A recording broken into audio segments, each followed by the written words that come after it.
pegar uma carona numa pergunta que veio aí, que eu acho que vai te dar a oportunidade de dar uma certa esclarecida. E uma das pessoas estava acompanhando e dizia, poxa, mas o pagamento antecipado não viola o princípio da impessoalidade, né? E aí outro disse, podemos pensar na... Esse já juntou a 926 com a 961. Podemos pensar numa empresa inidônea, contratada, não obstante inidônea, porque a 926 assim o permitia, né, ainda que em caráter excepcional, esta empresa ser contratada e ainda receber pagamento antecipado? Vamos lá, em relação à primeira questão, acho que a gente mais ou menos respondeu, mas eu reitero, né?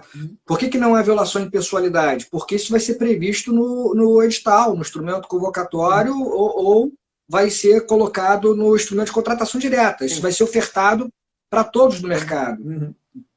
O que violaria a isonomia, e isso é vedado, eu falei no início, e está lá no artigo 65, inciso 2C de casa, da Lei de Licitações, é a alteração de um contrato em curso que não previa pagamento antecipado, para você alterar as condições de pagamento e começar a prever pagamento antecipado. Quer dizer, isso poderia, aí sim, se questionar a isonomia. Mas a gente está falando de um pagamento antecipado que vai ser previsto no instrumento convocatório, no momento da contratação, como já é adotado, a gente mencionou, ordinariamente, em situações excepcionais. A AGU tem a orientação normativa 37, que eu mencionei, e o TCU tem alguns precedentes admitindo também isso.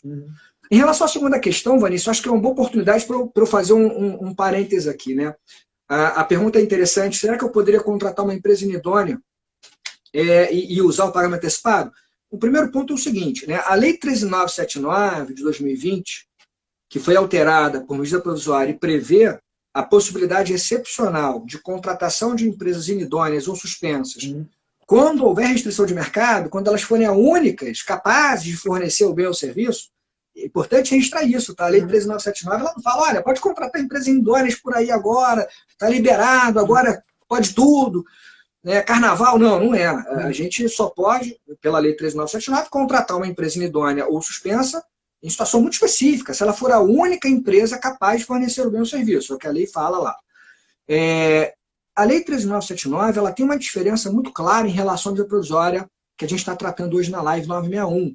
Uma diferença em relação até a justificativa dessas MPs.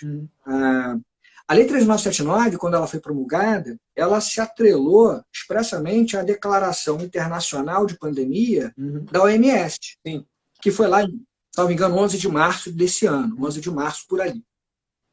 A MP 961, de maneira diferente, ela se justifica, ela própria diz isso, no preâmbulo, no artigo 2º, que ela se atrela à declaração de estado de calamidade pública. Que aí é uma outra questão, que foi aquela de 20 de março, decreto legislativo número 6 do Congresso Nacional. Então você tem essa diferença de fundamentação, e não é só uma diferença simples. A Lei 13.979, ela tem uma aplicação expressamente mais restrita. A Lei 13.979, no artigo 4º, quando fala de contratação, ela diz, eu vou incidir nos contratos que são necessários para o enfrentamento do coronavírus, para o enfrentamento da pandemia. A MP 961, ela não traz uma restrição idêntica. A MP 961 diz, eu vou incidir sobre todos os atos e contratos, sobre todos os contratos firmados durante o estado de calamidade do decreto legislativo número 6 de 2020. Que contrato? Qualquer contrato. Mas tem que ser um contrato para enfrentar o coronavírus? Não precisa. A MP 961 não fala disso, não fala assim. Ela só traz a restrição temporal, mas não quanto ao objeto. A restrição temporal enquanto perdurar o estado de calamidade, decreto legislativo número 6, mas não traz uma restrição em relação ao seu objeto, ou seja, não é só para a contratação que vai combater a pandemia. Então, acho que tem uma diferença clara entre essas duas normas. Agora, respondendo a pergunta, a MP 961, portanto, ela é mais abrangente, ela se aplica a qualquer contrato durante a calamidade, seja para enfrentar a pandemia ou não. Em se tratando de um contrato para enfrentar a pandemia, para enfrentar o coronavírus, aí você aplica, aí faz sentido a pergunta, aí você aplica aquele artigo 4º da Lei 13.979, e você pode contratar uma empresa inidônea ou suspensa, se ela for a única. E aí me parece, você pode prever o pagamento antecipado? Acho que é possível, portanto, conciliar as duas normas. Pode prever o pagamento antecipado. Está pagando antecipadamente com a empresa que é inidônea, Rafael? Aí toca naquela sua pergunta, né, Vanessa? Aquela questão que você levantou. Cautelas maiores, outras cautelas que podem ser exigidas. Agora, veja, a situação ideal é essa. Vamos exigir mais cautelas, garantias, etc. Aí sabe o caso concreto. Se a empresa é a fornecedora exclusiva, vamos pensar no artigo 25, inciso 1 da Lei de Licitação. Só a empresa X fornece o bem ou o serviço. É ela, é pegar ou largar. É ela, ponto. Não tem outra. Não tem concorrência. Inexigibilidade de licitação, fornecedor exclusivo. Pela lei, você pode, durante a pandemia, contratá-la mesmo que ela esteja inidônea. Você já relativizou a sanção para viabilizar a contratação, porque senão você fica sem combater a pandemia e garantir a saúde. Sim. Mas se ela disser para você, olha, e mais, eu estou inidônea, você quer contratar comigo, tudo bem, mas eu só aceito pagamento antecipado. É pegar ou largar. É uma regra de mercado. Me parece que não tem outra alternativa. É fazer o pagamento antecipado, tomar as cautelas possíveis, especialmente aumentar a fiscalização no cumprimento do contrato, tentar pagar antecipado uma parcela e não pagar antecipado tudo, tentar discutir, negociar isso com a empresa. Agora, é possível pagar antecipado, mesmo para a empresa inidônea, se ela for a única empresa? Conjugando as duas normas, durante a pandemia, me parece que sim. E eu vou além, hein? Eu vou além. Eu acho que, como você falou de balão de ensaio experimentalismo, né, depois da pandemia, essas relativizações formais e materiais em relação à contratação de fornecedor exclusivo, não que elas vão ter que permanecer de maneira tão ampla, mas certamente elas vão ser ponderadas, porque esquece a pandemia. Numa situação de normalidade, eu só tenho uma empresa que fornece o meu serviço.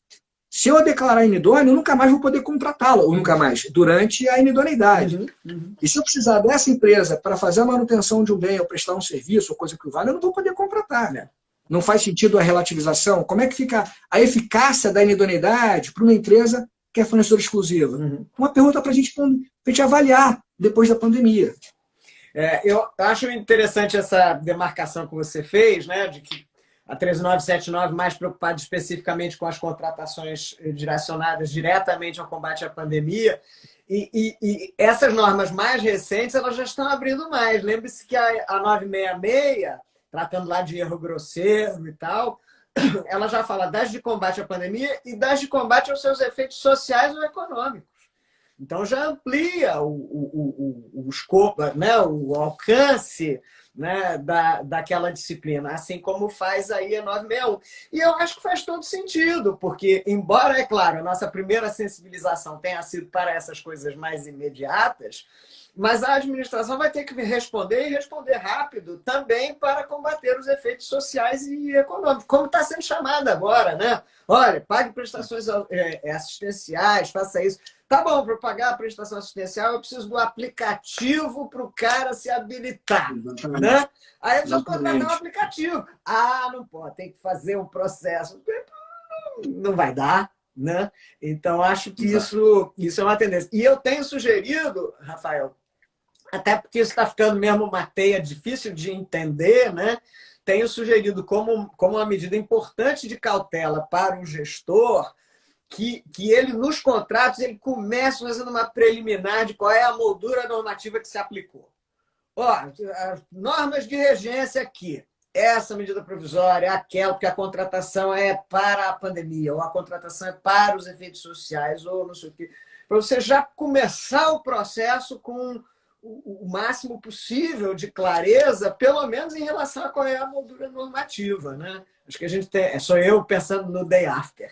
Né? Não, e nesse ponto, Vanessa, vocês do Centro de Estudos da PGM elaboraram e divulgaram isso recentemente, estão divulgando o inventário da legislação, né, existente sobre o coronavírus. A AGU está fazendo algo semelhante, pelos meus colegas lá da AGU me disseram, quer dizer, a PGE também já alguma coisa semelhante no site. As procuradorias estão assumindo esse papel de ordenação, racionalização dessas normas, porque até a própria procuradoria, às vezes, fica eu confesso, Rafael, e esse caso? Peraí, deixa eu ver, qual é a MP que eu vou aplicar? E deixa eu olhar o Diário Oficial hoje para ver se não sai uma nova MP. Quer dizer, a gente fica tentando ali a todo momento se atualizar, porque está complicado. Eu acho que tem um passo adicional que a gente pode dar ainda, vamos ver se a gente consegue, tem perna para tudo isso, né? Que é a gente orientar um checklist, porque hoje em dia a instrução do processo sempre foi muito importante. mas as procuradorias, em geral, se preocupavam mais assim, em fazer o edital padrão. Ah, fazer o edital padrão. Ótimo, isso é muito importante. Mas hoje, a instrução antes é tão ou mais importante do que o edital padrão. Até porque muitas contratações nem vão exigir mais edital no sentido literal da palavra, né? Então, assim, existem uns trabalhos interessantes. Por exemplo, a Controladoria do Estado de Minas fez uma cartilha de checklist muito bacana. Tem um trabalho também do pessoal do Estado do Pará. Essa é uma pauta aí para a gente avançar. Eu queria te fazer uma perguntinha antes, avançando aqui, porque o tempo é inclemente, né? A gente vai conversando. De uma coisa que me deixou assim Qual é o sentido que a gente pode extrair disso? Porque vai o artigo 2º da MP 961, lá já caminhando para o final do seu texto, e autoriza a sua aplicação a contratos firmados a partir de 20 de março, que é a data da decretação do estado de calamidade do decreto legislativo número 6, etc, etc. Então, a gente entende por que a data seja esta. O que eu não entendo muito bem é o que possa decorrer desta autorização da sua aplicação a contratos pretéritos. Quer dizer, como é que eu vou aplicar esta medida que diz respeito a uma modelagem de uma contratação que é diferente do usual? Como é que eu vou aplicar isso para contratos pretéritos? Que sentido você consegue extrair desse dispositivo? Os contratos pretéritos você chama contratos que já acabaram a sua execução, já foram finalizados ou que estão em curso? Eu estou aqui dividindo a minha perplexidade, porque quando a MP vai lá e diz, olha, pode se aplicar a contratos a partir de 20 de março, bom, nós também, enfim, estamos em 1º de junho, mas a medida provisória é mais para trás, né? Haverá um período em que ela diz que ela é aplicável, né? Como seria aplicável isso? Porque se o contrato se deu antes, e eu não disse no instrumento convocatório que haveria pagamento antecipado, eu não fiz nada, já era. Esse contrato não. Né? Essa é a primeira leitura. Ou será que a medida provisória estava querendo autorizar, por exemplo, que num contrato que já se deu com pagamento antecipado, eu possa agora dizer, olha, eu quero uma garantia. Também não faria muito sentido, porque também seria alterar a modelagem do contrato que já aconteceu. Eu não consegui extrair sentido dessa cláusula que ela expressamente se preocupou em anunciar, quer dizer que ela se aplica aos contratos firmados a partir de 20 de março. Acho que o marco ele faz aquele sentido que você menciona do decreto legislativo número 6, né, que é de 20 de março, que decretou o estado de calamidade. A MP ela se atrela, portanto, a esse período de calamidade pública. Então, essa data 20 de março tem essa justificativa do decreto legislativo número 6. Agora, os contratos anteriores, como é que ficariam? Eu acho que seria, em princípio, vedado pela nossa legislação alterar os contratos em curso para inserir algumas dessas exigências da MP 961, especialmente pagamento antecipado, porque tem aquela vedação que eu mencionei no início, né, do artigo 65, inciso 2, C de casa. Você não pode alterar os contratos para prever pagamento antecipado, se isso não foi previsto lá no instrumento convocatório ou na própria contratação originária, né, digamos assim. Por outro lado, se você tinha um contrato já em curso antes de 20 de março, que já tinha a previsão do pagamento antecipado, porque isso já podia acontecer, né? O que eu vou chamar a atenção agora no final é isso. Quer dizer, a MP 961, ela não inova tanto assim. Ela acaba, na verdade, ratificando no campo normativo aquilo que já acontecia e as exigências que eram apresentadas na prática, né, pela AGU, pelo TCU. Então, na prática, aqueles contratos que já tinham previsão de pagamento antecipado antes de 20 de março continuam como estão e já tem essa proteção, esse embasamento no próprio TCU, na orientação da AGU, etc, etc.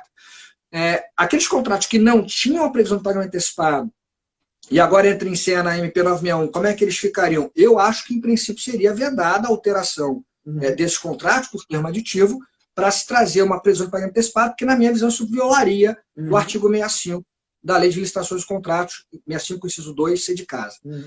E o artigo 2º, no parágrafo único, ele diz, olha, a MP vai se aplicar aos contratos formalizados durante a sua vigência, desde 20 de março, na verdade, que busca lá atrás o ponto, enquanto perdurar a MP. Né? E aí o que dá a entender é que só para esses contratos celebrados, então, entre 20 de março até acabar a MP 961, é que ela vai ser aplicada. Se você formalizou o contrato antes do encerramento da vigência da lei da MP 961, teoricamente você até poderia prorrogar. Depois, se valendo ainda na MP, porque você está falando da mesma relação, né? Por exemplo. Mas acho complicado, Vanice, em princípio, alterar contratos em curso que não tinham previsão de pagamento antecipado, em curso eu falo, celebrados antes de 20 de março de 2020, que é o marco ali temporal, né, da MP.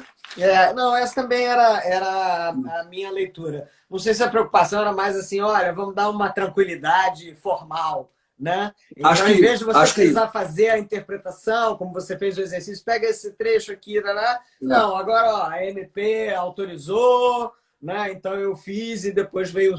É quase uma convalidação legislativa, se é que é, exatamente, né? Exatamente. E aí acho que com isso dá mais segurança para o gestor, que eu acho que é uma preocupação. Rafael, como eu disse, o tempo voa quando a gente está se divertindo, né? E eu tenho essa coisa que eu preciso encerrar no tempo certo, senão eu não consigo salvar o vídeo e a gente não consegue postar, né? Lembrando já tem aqui, deixa a live salva, por favor. Olha, todas as lives têm sido salvas e elas são veiculadas depois no canal do YouTube da PGM. É que a gente tinha um cronograma de veiculação que estava trazendo um atraso, porque a gente veiculava 2 por semana. E como nós estamos fazendo 2 lives por semana, mas já aceleramos. Então, a live do Rafael anterior já está disponível no canal do YouTube. Acho que a última que foi disponibilizada agora foi a sobre o período eleitoral e essa estará disponível em breve também. Não se preocupem. Então, eu queria te passar a palavra, Rafael, para você se despedir, porque o nosso tempo está acabando. Então, só fechando, a MP 961, quando fala de pagamento antecipado, reforça, como você fala, aquilo que já aparecia excepcionalmente no TCU, na AGU. Vai muito na linha da MP 966, que também reforça aquilo que já constava do artigo 28 da LINDB, em relação à responsabilidade pessoal do gestor. Então, achei bastante interessante a nossa conversa. Quero agradecer ao Centro de Estudos, mais uma vez, o convite, a você, Vanice, pelo carinho, pela amizade, e a todos que assistiram a nossa live. Estou vendo aqui vários comentários carinhosos aqui. Muito obrigado e espero vê-los novamente em breve. Maravilha. Rafael, obrigada pela parceria de sempre, obrigada pelas explicações muito, muito pedagógicas, pela disponibilidade para enfrentar os desafios. Você vê que isso se reflete aí na diversidade de público que a gente teve, gente do Brasil e de fora, né? Em prestígio aí a tua disponibilidade, ao teu interesse. A vocês, amigos que nos acompanharam, a gente agradece de novo, convidando para assistir as 2 próximas lives, eu e o Gustavo da Gama, que acabou de aparecer aqui, né, comentando a Lei Complementar 173 e as alterações que ela fez em relação à Lei de Responsabilidade Fiscal, considerando aí, inclusive, o período suspeito eleitoral que se avizinha. Rafael, obrigada de novo, obrigada a vocês. Tchau, gente, boa noite, até a próxima. Tchau, tchau. Tchau.